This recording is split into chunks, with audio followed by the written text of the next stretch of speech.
All right, Parshas Terumah on page 444. So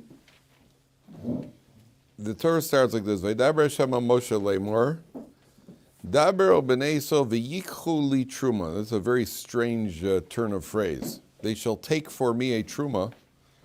Me'es kol isha asher yidvenu libo, for every man whose heart so inclines him or so donates, tikhu es Terumasi.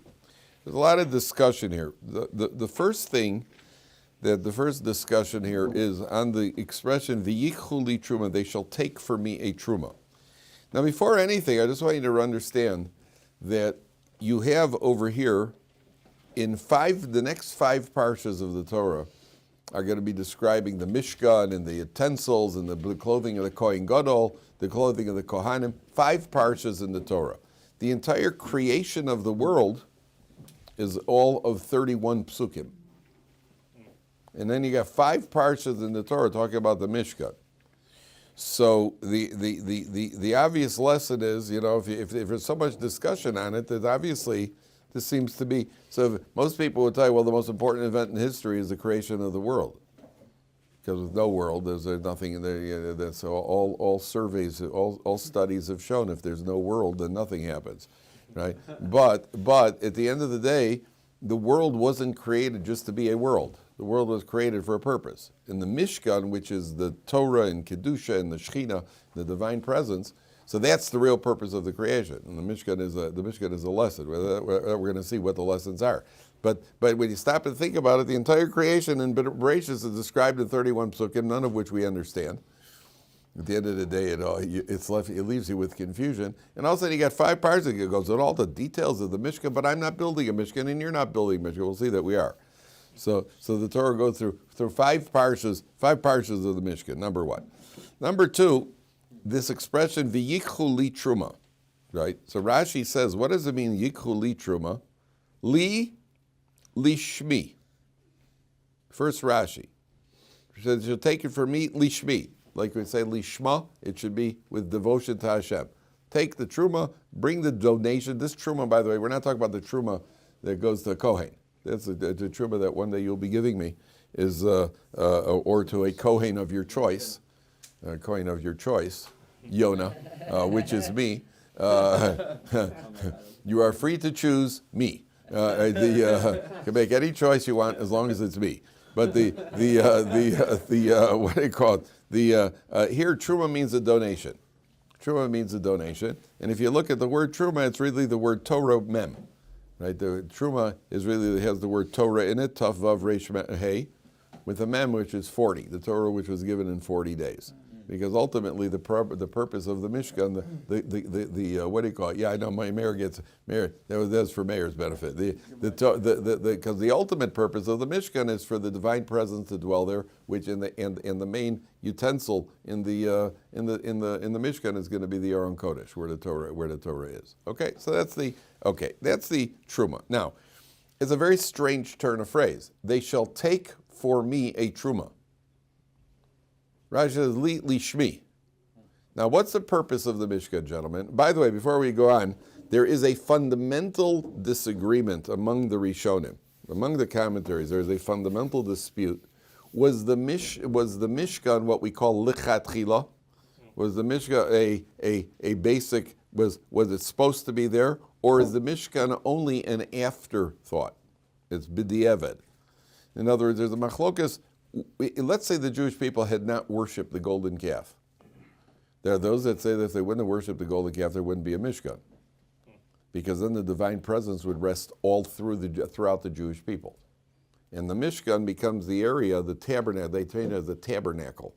The Mishkan becomes the area where the divine presence, so to speak, is concentrated. The Shekhinah is concentrated in the Mishkan. So there's one school of thought that says that this is only because of the Egel, because of the golden calf, so then instead of being spread out throughout the entire Jewish people, it's concentrated in one area. There's another school of thought that says, no, the Mishkan was going to be built anyway. The golden calf had whatever consequences there were for the golden calf, there were consequences, but the Mishkan would have been there anyway. The Mishkan was l'chatchila, right? It would have been there anyway. Be that as it may, the expression v'yikchu li Terumah is strange. take for me a donation. Which sounds like you're donating to Hashem. Hashem doesn't need our donations. Number one. Number two, you say, take, gentlemen, I'd like to take donations from you. Or do you say, I'd like you to give donations? What would you say?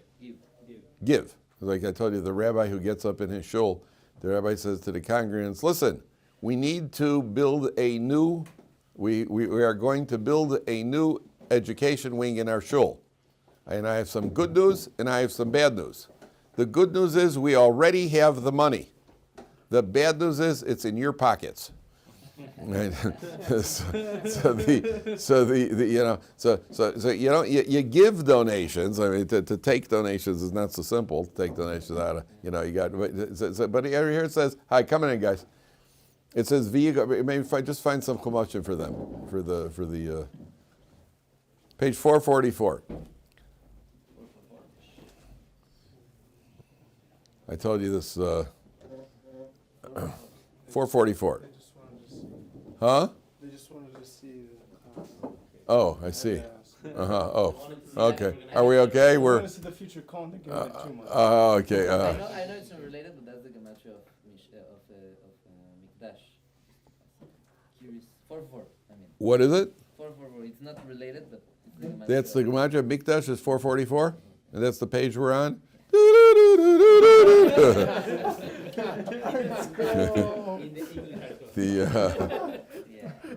So you got the story. This lawyer gets a call from the Jewish United Fund. He says, Mr. Goldstein, our records show that you're earning upwards of $850,000 a year, and you have not made a donation. And he says, oh yeah, do your records also show that my brother's a disabled Vietnam vet? Do your records also show that my sister's a widow raising 5 kids on her own? Do your records also show that my mother's living by herself and she's disabled? And if they can't get a dime out of me, what makes you think you will?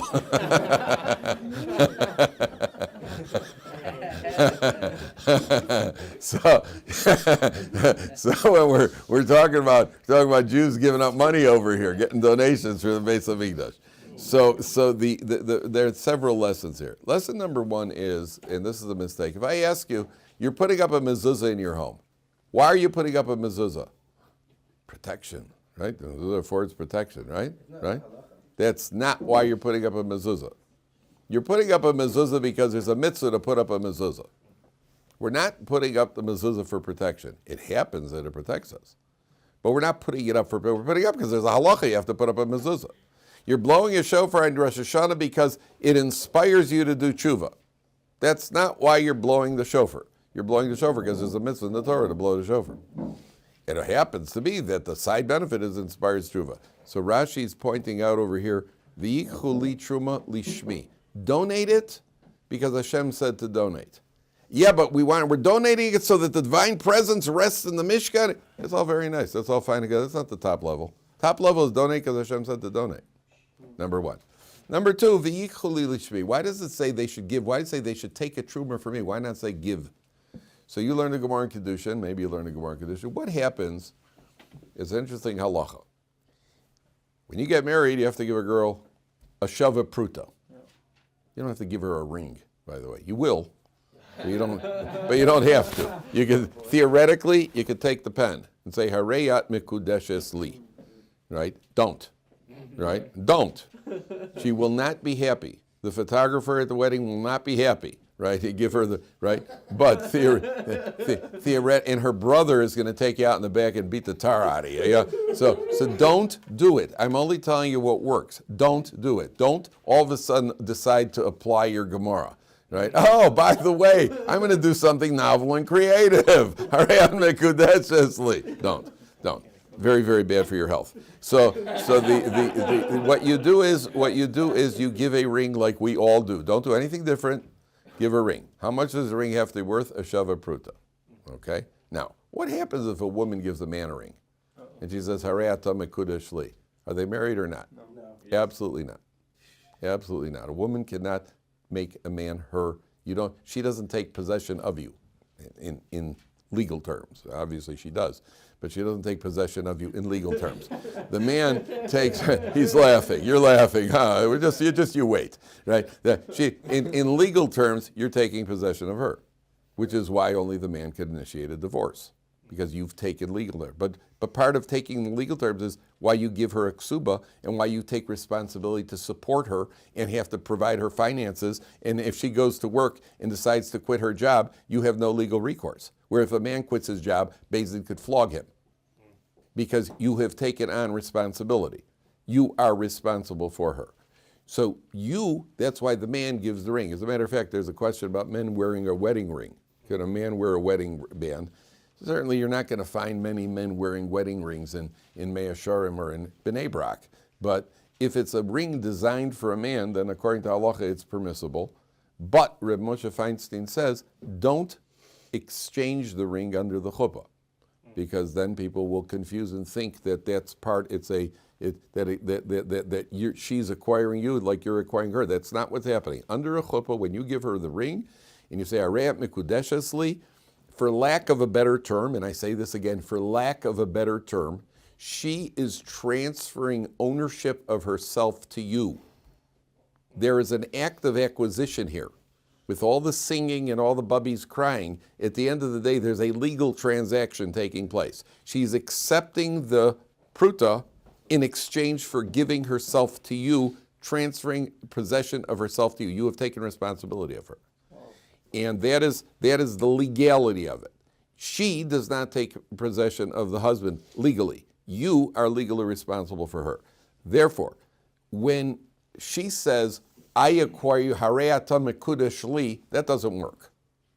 Now, what if, and this is the interim case, what if she gives the man a ring, and the man says to her, I betroth you through my acceptance of this ring, or my acceptance of this pen.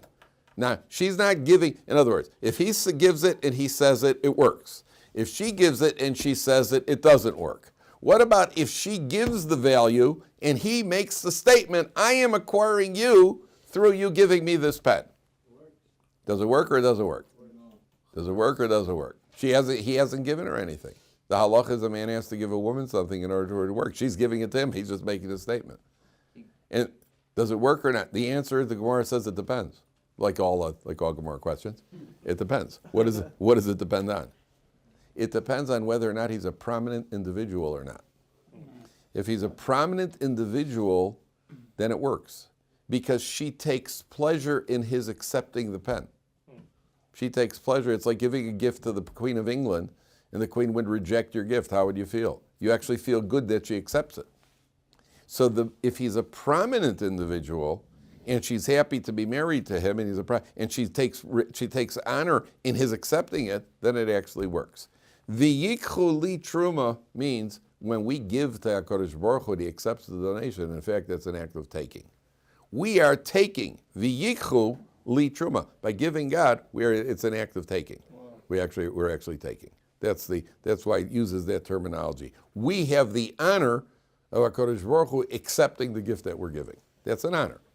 Not everybody has that privilege. Not everybody could go into the White House and give the president something. If you have the ability to go in, you go to the Queen of England and give the Queen of England something. That's what he called. Okay, President Obama gave her an iPod, I think. You know, that was the gift the Obamas gave her. You know, what was it? An iPod or not an iPod? Something that plays music. That they gave the Queen of England, right, with a rap on it or something. You know, so I'm not sure exactly what she did with it. But at the end of the day, the what do you call it? That's the terminology of the ikhud. Now, there's, you know, in the davening we say ki lekach tov nasati lachem, right before I put away the Sefer Torah. Ki lekach tov. Don't they sing it in your shul? Eitz Chaim Hil. And everybody sings Eitz Chaim. Then the rabbi gets up there, and almost I don't know, wife says, I give you good instruction, forsake me not my Torah. It is a tree of life for those who take hold of it. Did the rabbi do that dramatic What do you call it? They did. There are a few shuls where the rabbi right there he translates it and says it. What do you call it? So they never did it. Okay. So the pasuk says, we say it's a pasuk that says, Ki lekach tov nasati lachem. I have given you good instruction. Torasi al tazov. Do not forsake my Torah. The Medrash on this pasuk where it says v'yikchu li truma, the Medrash quotes that pasuk, which is the normal, which is what the Midrashim often do. And the Medrash says, Ki lekach tov nasati lachem. Torasi al tazov. The Medrash talks about the importance of Torah. The Medrash tells a story. There was a merchant ship, and all the merchants on the ship had their merchandise. There was one merchant who didn't have anything with him. So everybody was laughing at him. They said, well, you're a merchant, you're on a merchant ship, and you've got no merchandise. What are you going to do? And they're all laughing at him. And the ship was overrun by pirates. And the pirates took everybody's property. Now this guy who didn't have any property, so they didn't take anything from him, but he happened to be a Torah scholar. So then when they got to dry land, he walked over to the local base medrash and he started giving a drasha. And people started respecting him. So they provided him with food and with clothing and everything else. And all the other, he had said to the other merchants, my merchandise is worth more than yours. And they said, but you don't have any merchandise. And then when he comes to the dry land, all of a sudden now he's got his merchandise. He gives a drasha and everybody's giving him food and clothing and everything else. And they came over to him and they said, hey, can you help us out? He said, I told you my merchandise is worth more. And then the Medrash goes on to talk about the value of Torah, because that's something you take with you everywhere. You take with you in this world, you take with you in the world to come. So it's the pasuk, and the pasuk connects up to v'yikchu li truma, ki lekach tov nasati lachem. I have given you a lekach. A lekach means I've given you a product. I've given you a very valuable product. That product is Torah. There's actually a Medrash that says there was a man who studied Maseches Chagiga his entire life. Maseches Chagiga, though, I think 24 daf. That was the only Masechta that he learned. He learned Maseches Chagiga. He studied Maseches Chagiga his entire life. Over and over and over, he learned Maseches Chagiga. And then the man died. And there was nobody to attend to the body. He died at home alone. And there was a woman who came along and she started wailing. She said, oi, there's nobody to attend to this guy. So all the people started crowding around. They said, who are you? She said, my name is Chagiga. My name is Chagiga. And this woman, Chagiga, got everybody together. They buried this man with great honor who had studied Maseches Chagiga. And at the funeral, they were burying the guy. She disappeared. And it turned out she was the spirit of the Masechta Chagiga. The woman, she was Maseches Chagiga, right? Her name was Chagiga. That means every Masechta has some sort of spiritual essence. Why a woman, I don't know. But that's a spiritual essence. And she was Chagiga. She said, I am the spirit of Maseches Chagiga. And as the Chafetz Chaim says, well, imagine if you learn more than one Masechta. Right? So that's what the Torah accompanies. The Torah is the best merchandise. That's the merchandise nobody could ever take away from you. Torah is the best merchandise. Nobody could take that merchandise away from you. Okay, now let's go on. So the Torah says it says kol ish asher yidvenu libo tikros trumasi. Now this is a fundamental idea here. That it says it's an interesting turn of phrase. Me'es, second line. Me'es kol ish asher yidvenu libo, for every person whose heart. How does he translate it? Tell me not inclines. I hope he doesn't say inclines it. His heart motivates him. You shall take my truma. Okay, now this is a very, very, very interesting idea here. First of all, they're donating raw materials. They're going to be gold. There's a whole list over here: gold, silver, copper, all this stuff that they're donating to the Beis HaMikdash. Now, the problem is like this. Let's take the gold. There are a lot of things in the Beis HaMikdash that were gold, right? The Aron Kodesh was gold. The menorah is gold. But the walls were also painted with gold. Now, if you gave gold to the Beis HaMikdash, you gave raw gold to the Beis HaMikdash. Gold, not raw? What's the word? Raw materials. You're not writing out a check. If you donate money to a yeshiva, so all the money goes into one bank account. And the yeshiva's got a lot of expenses. They got to buy svarim, and they got to buy food, and they also got to buy paper towels near the bathroom, right? So it all goes into one. What you got, and they also got to pay teachers, Right? They got to pay people. So all the money goes into one bank account, and based on that bank account, they write out checks. But when you donate raw materials, now some of that material, if you're donating gold to the Beis Hamikdash, where would you like your gold to end up? Yeah, I'll take one of the Aron Kodesh Kruvim, please. I'll be a wing. You know, you could use this for a, you know. I thought, well, actually, we're using your gold to paint the outside walls. You know, that wasn't what I had in mind over here. You know, that wasn't quite what I had in mind. So how do you determine, considering that everybody's giving, everybody's donating, which gold goes where? So the Torah says, Asher Yidvenu Libo, his heart inclines him. There are different levels of donation. There are different levels of donating. Sometimes people donate with a full heart. Sometimes people are like, all right, if I have to. Sometimes people, it's only because, well, if he did, then I will. There are different levels of your willingness to give. By the way, do you know that the Mishnah in Pirkei Avos says that there are 4 levels when it comes to giving tzedakah? One is somebody who wants to give tzedakah but doesn't want other people to give tzedakah. There's another level, someone wants others to give tzedakah but he doesn't want to give his own tzedakah. There's another level where he wants to give and he wants others to give. And the worst person, obviously, is one I don't want to give and I don't want anybody else to give. Wow. That's just the ultimate schnook, right? But you have one person who says, I want to give, but I don't want anybody else to give. Why don't you want anybody else to give? If you're giving, why wouldn't you want anybody else to give? Oh, excellent. You want the prestige. Wow, what a guy. So, you know, that your motivation isn't great. What's the sign? What's the sign that the determining fact, what determines that you're really giving tzedakah with a full heart? That's one thing. But besides that not only I want to give, I want everybody to give. Because it's the cause that matters to me. So the commentator, that's why it says, V'yikhuli li truma. V'yikhuli li truma means not only you should give, but you should get other people to take also. You should take from others as well. And take meaning, I mean, we don't mean a Robin Hood. You know, a Ruvain Hood over here. We mean that you should take from others means get other people to give. That's the ultimate level. Now, when it comes to donating raw materials, well, how are we going to determine what's going to go into the kruvim in the Aron Kodesh, which part goes into the kruvim, and how are we going to determine which part goes to paint the outside walls? The answer is, well, it depends what the heart was. Depends on the heart. And the people receiving the donations had the Ruach HaKodesh to know what's going on in the heart of the people giving. Therefore, they could determine, based on that, exactly which donation goes where. That's what the Mefarshim say.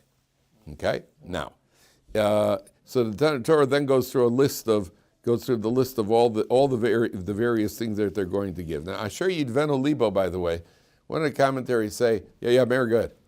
Who receives the people in charge, and then you have the architects. There are people in charge of building, and then there are architects. There are the people in charge of receiving it, and then there are people who are going to be architects who are going to say, we'll see.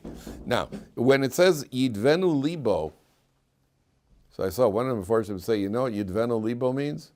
That we're understanding it as his heart inclines him to donate the money, right?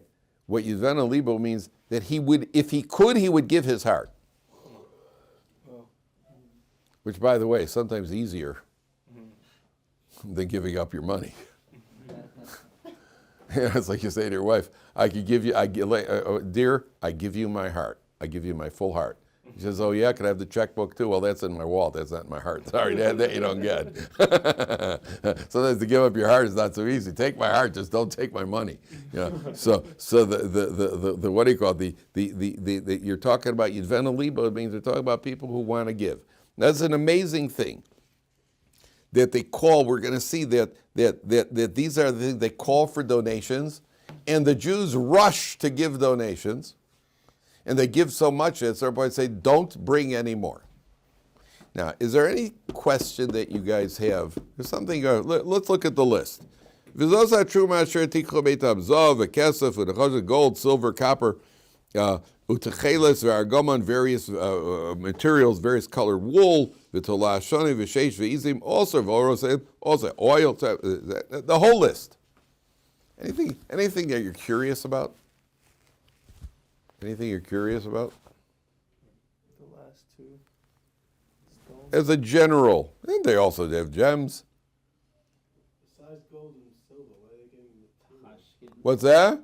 Besides gold and silver and like maybe copper, where are they getting materials from? Where are they getting it from? Excellent question. And why are you limiting the gold and the silver? They took that with them. Oh, they got to where did the gold and silver come? The gold and silver come from Egypt. And the other materials also, yeah, they took clothing from Egypt. They had everything they had from. These are people who were slaves. They had nothing. So everything that they had either from the Egyptians, or they had from the Yam Suf. What are they going to do with this stuff? Build a mishkan with stuff that you took from the Egyptians? Isn't that strike you straight? That's exactly the point. You're taking material that used to be. This was Egyptian stuff. And from the Egyptian materials, that's what you're building a mishkan from? Oh. What's that? It could have even been used for Ozara, so they were mevatel it, right? There's a way to be mevatel of Ozara. You could nullify it. But doesn't it strike you as strange? We're taking that stuff and we're making the mishkan, the holiest place, out of it? So obviously there's a lesson. That's the point. What's the point? The point is that overall what we're supposed to do is take the world, take something that at Excellent. face value is unholy And elevate it, number one. Excellent. I've got that. The whole world could be elevated, number one. And number two, we're taking this stuff as a constant reminder of our debt of gratitude to HaKadosh Baruch Hu. You're building the mishkan, and that mishkan will be a debt of gratitude to HaKadosh Baruch Hu. Every time you see it, what the debt of gratitude is from that we have, that He took us out of Mitzrayim, which we say openly in the Pesach Haggadah. In the Pesach Haggadah, we say that had Hashem not taken us out, we'd still be there. You know what I always wondered about? You're gonna laugh, Yona. I always wondered, if you leave an ice cube in a freezer, you have a freezer, and it stays frozen, will that ice cube stay frozen in the freezer? Or eventually it'll just get tired and melt? You know, how long can you stay frozen for? Right? That's one thing. This is one of these theoretical questions. Yes, I understand that it's not quite, what you would have expected. But that's one of the questions. And the answer seems to be, as long as it's frozen, the cube is going to stay frozen. Right? A big block of ice. We're not talking about a little one that can, right? A big block of ice. As long as it's frozen, as long as the conditions are frozen, it's frozen. Right? As long as the conditions are frozen, it's frozen. So in Egypt, we tend to think, well, they were there for 210 years. Eventually they would have gotten out. Something would have had. Right? In the Haggadah, we say not like that. Say, had Hashem not taken us out of Egypt, we'd still be there. There would still be Egyptians. There would be no Red Sea. There would be an Egypt nation. The nation would be there, and we'd be slaves. We would be slaves. There's all of a sudden spontaneous. Okay, one day they'd wake up and say, all right, all the Jews leave. Right? Why should we leave? We're doing well over there. For the Egyptians are doing well with us. And therefore, the Hakoras Atov, the gratitude we have to HaKadosh Baruch Hu, is represented in the Mishkan. The Mishkan represents the gratitude we have to HaKadosh Baruch Hu, that He took us out of Mitzrayim. Well, how do we show that? Look at the materials we have. Those materials, looking at those materials, that's your gratitude. It's like if somebody buys you a house. Say somebody, you have an uncle, a rich uncle. He says one day he buys you a house, or he buys you a nice car. Every time you get in the car, you think of your uncle. Every time you get in the car, you think of your uncle. You wonder why he didn't get you another bigger car, right? But at least you think of him, you think of the house. You have gratitude because you see the edifice. So this edifice represents the Hakoras Atov, the Jewish people. Yeah, Mark. I don't really understand how we can be grateful that Hashem took us out of Egypt. If Hashem is powerful enough, He is powerful enough to take us out of Egypt. He's powerful enough to prevent us from being slaves in the first place. Ooh, good question. Excellent question. Excellent question. Why are we saying thank you? What did you put us there to begin with for? Okay. So let's say there are two. It's a very good question. There are two doctors. Okay. There's one doctor who he walks up to somebody, sees a guy walking on the street, takes a metal bar, cranks him one right across his knees, and then takes him into surgery. He's an expert surgeon. And he cranks one, and he does surgery. He says, wow, you should have a Hakoras Atov to me. You should have a debt of gratitude. I stopped you from being crippled, right? I fixed up your knees. And I fixed up my knees, if as soon as I'm able to walk, I'm tossing you into the, I'm coming for you. If you wouldn't crank me, I wouldn't need you to begin with. Okay, you're right. right? Don't do me any favors. Don't do me any favors. You won't have to do me any favors. Right? What are you breaking the knees for? Okay. There's another guy. He sees a guy walking on the street, and he senses that this guy, he could tell by he's an expert surgeon, and the way this guy is walking,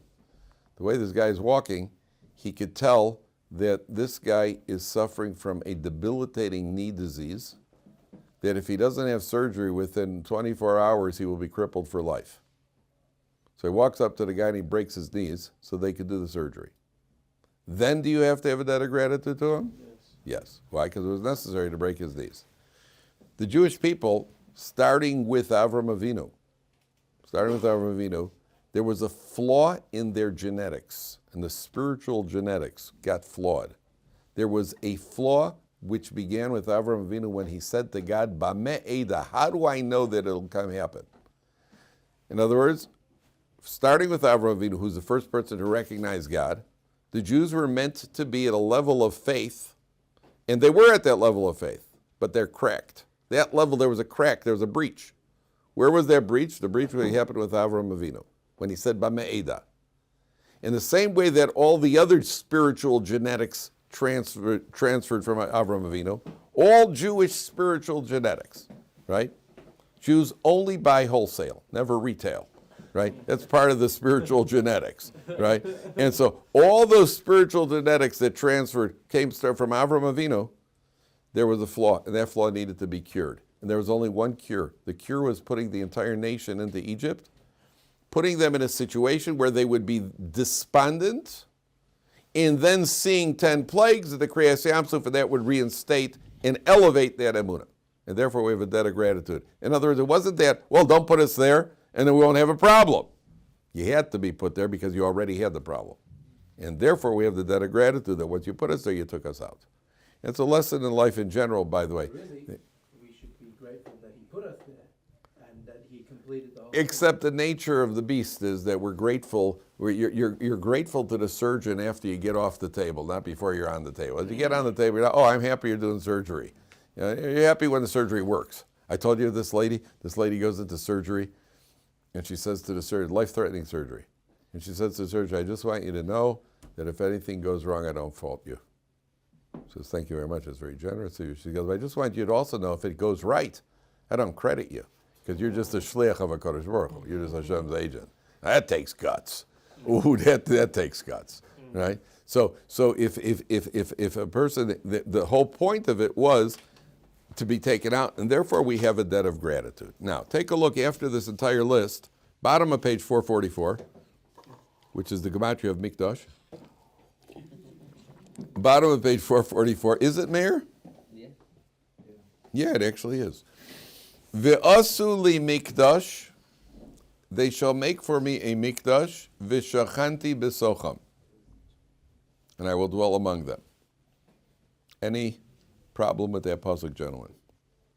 God doesn't really need a place to dwell among us. Too philosophical for me. God doesn't need anything. And what's that? Excellent. You start from, it goes from the singular to the plural. It says, Asuli mikdash, Asuli mikdash, they shall make a mikdash singular, Vishachanti bisocham, and I shall dwell among them. What happened? How did you go from saying, theoretically, it should say, Asuli mikdash, Vishachanti bisocha. Why is it mikdash bisocham?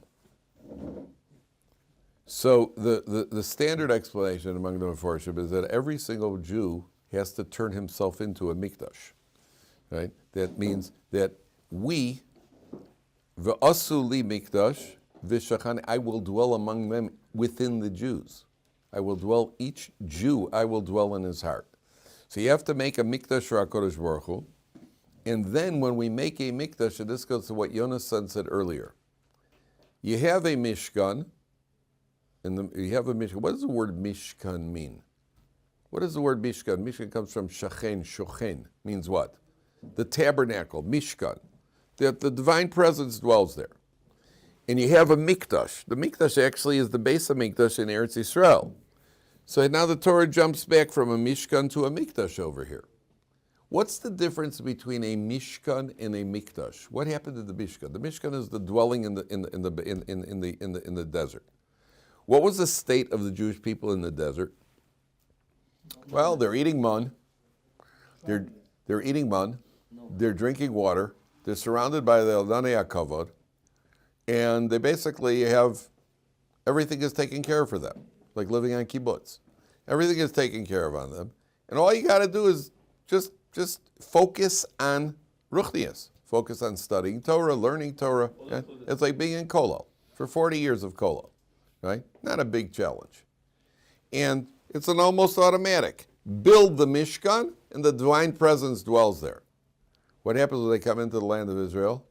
Come into the land of Israel, now you got to work your fields, you got to be involved in the physical pursuits, physical material pursuits of the world. And on top of that, you still have to elevate yourselves, which is a higher level. The ladder is a higher level, because you got to work harder. So, ve'asuli mikdash, v'shachanti b'socham, that's the ultimate level. The ultimate level is to create the base of mikdash. Because the base of Mikdash is going to be in a period of time when you don't have it all laid out for you. You have to work in order to achieve that. V'shachanti b'socham, each one of us has to make ourselves into a base of Mikdash. We have to make ourselves into a dwelling place for the Shekhinah. So we have to make our homes a base of Mikdash and a dwelling place for Mikdash. But have you ever heard the idea that there's a base of Mikdash shel Mala? That there's a base of Mikdash in the heavens? That's parallel to the base of Mikdash down here. You ever heard that idea? So the commentator, the Chassam Sofer says, "V'asu li mikdash," make a base of Mikdash for Hashem. How do you make the base of Mikdash for Hashem? By building the base of Mikdash down here. V'shachanti b'socham, then I could dwell in both of them. That's the plural. The plural means the two base of Mikdash. There's a base of Mikdash down here. There's a base of Mikdash up there. What that means, I don't know. The base of Mikdash up there. I'm not sure exactly what it is, but apparently it's good. And so I'm not sure exactly what it is, but you make the base of Mikdash down here, v'shachanti v'socham, and Hashem says, then I'll dwell in both base of Mikdash. Yeah. Is it considered one of the 613 mitzvahs to make a mikdash for Hashem? I think the Sefer Achinuch in Mitzvah 98 mentions it. Yeah, to build a base of Mikdash. Yes, that is one. It's definitely one of the mitzvahs. I think it's mitzvah number 98, if I'm not mistaken. 1 second. What else? Oh. Then in Pasuk Tes it says like this: Kechol asher ani maroscha estavdis hamishka ve'estavdis kol keleach v'chein ta'asu. Is all that I show you. How does he? Is all that I demonstrate for. I show you the model of the Mishkan and the model of all its utensils. V'chein ta'asu, and so you shall do. So this word v'chein ta'asu, the commentaries go to town on it. Why does the Torah repeat that?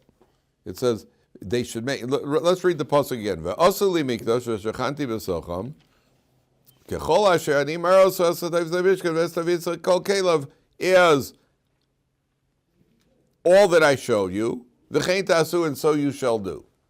That's repetitive. Why does it summarize it by saying v'chein ta'asu, and so you shall do? Why do you need that? What does that add? What is v'chein ta'asu? What does that add? It already says make it the way I said to make it. They shall make a mikdash, shall dwell there, is all that I have showed you, and so you shall do. So I saw two explanations for this. There are two explanations. One of them is